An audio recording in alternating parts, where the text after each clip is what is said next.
आत्मा की खोज, अनंत शक्ति, आनंद और शांति, ईश्वरीय भक्ति के लिए जुड़े रहें हमारे चैनल से। आपका अपना चैनल गुरु अशोक तिवारी, लाइक और सब्सक्राइब करना ना भूलें। धन्यवाद। जय माता की, जय परशुराम।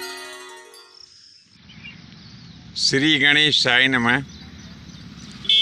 प्रिय बंधुओं, यह सतयुग की घटना हम आज आप लोगों को सुना रहे हैं। क्या हुआ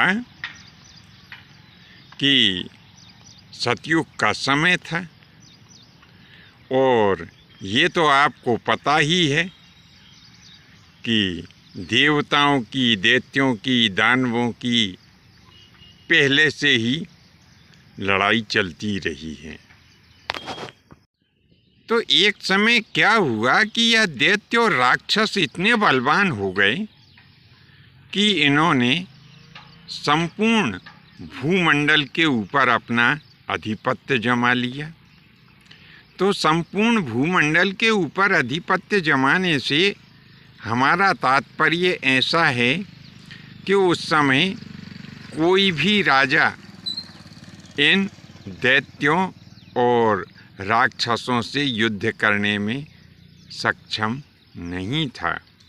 सबने इनकी अधीनता स्वीकार कर ली थी। फिर इन्होंने क्या किया कि स्वर्ग के ऊपर आक्रमण कर दिया।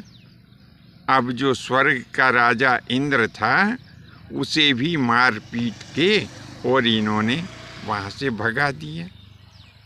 अब स्वर्ग के अधिपति भी राक्षस और दैत्य हो गए। तो यह राक्षस और दैत्य क्या करते कि इन्होंने विचार किया कि यह समय समय पर देवता लोग बलवान क्यों हो जाते हैं। तो इनके मंत्रियों ने इन्हें उत्तर दिया कि प्रभु, यह मृत्यु लोक में रहने वाले जो ऋषि और मुनि हैं, यह इनके नाम से यज्ञ करते हैं और उस यज्ञ की हवि के फलस्वरूप यह देवता लोग जो है पुष्ट होते हैं, बलवान होते हैं।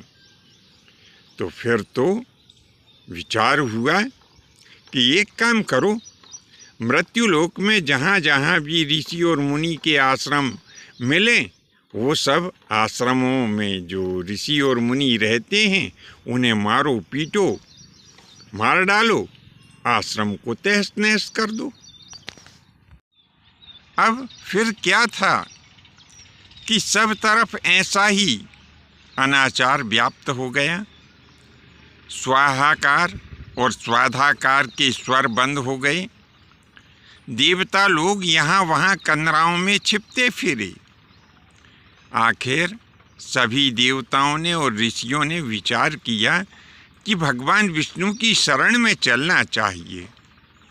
वे भगवान विष्णु ही हमारी रक्षा कर सकेंगे। ऐसा विचार करके सभी देवताओं ने और ऋषियों ने भगवान विष्णु से प्रार्थना की।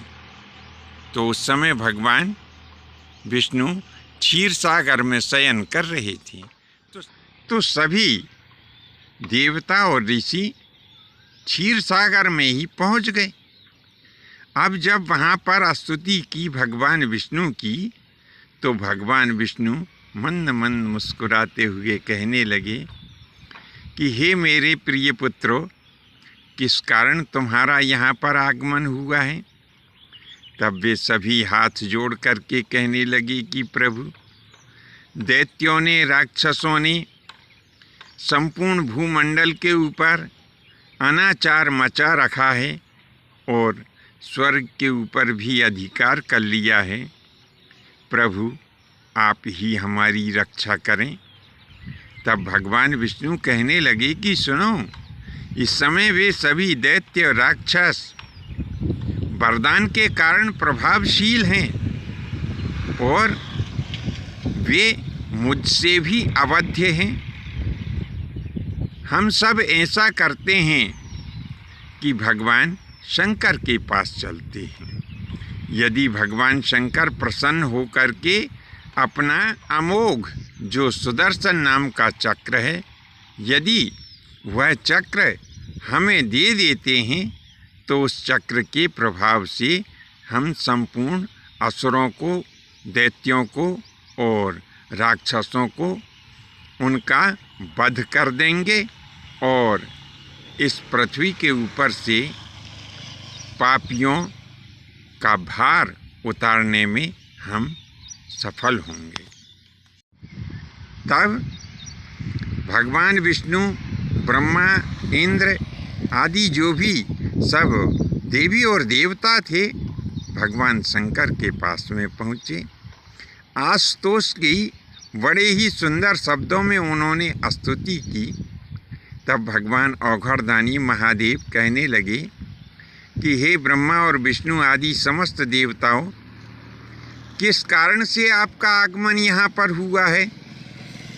तो सभी देवी देवताओं ने भगवान शंकर से कहा कि प्रभु, इस समय दैत्यों का, राक्षसों का, निशाचरों का बहुत आतंक बढ़ गया है और इनका वध करना परम आवश्यक है।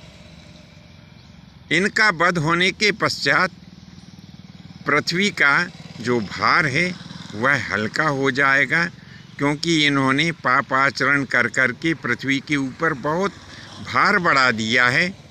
इसीलिए इनका भार कम करना बहुत ज़रूरी है।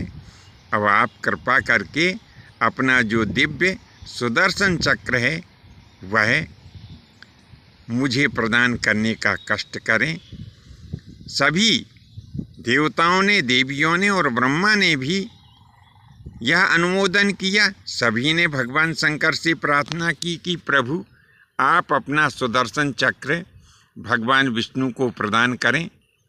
तब भगवान शंकर जी ने प्रसन्न होकर के अपना दिव्य सुदर्शन चक्र जो था वह भगवान विष्णु को दे दिया। इसी सुदर्शन चक्र के प्रभाव से भगवान विष्णु ने दैत्यों का और राक्षसों का वध किया है।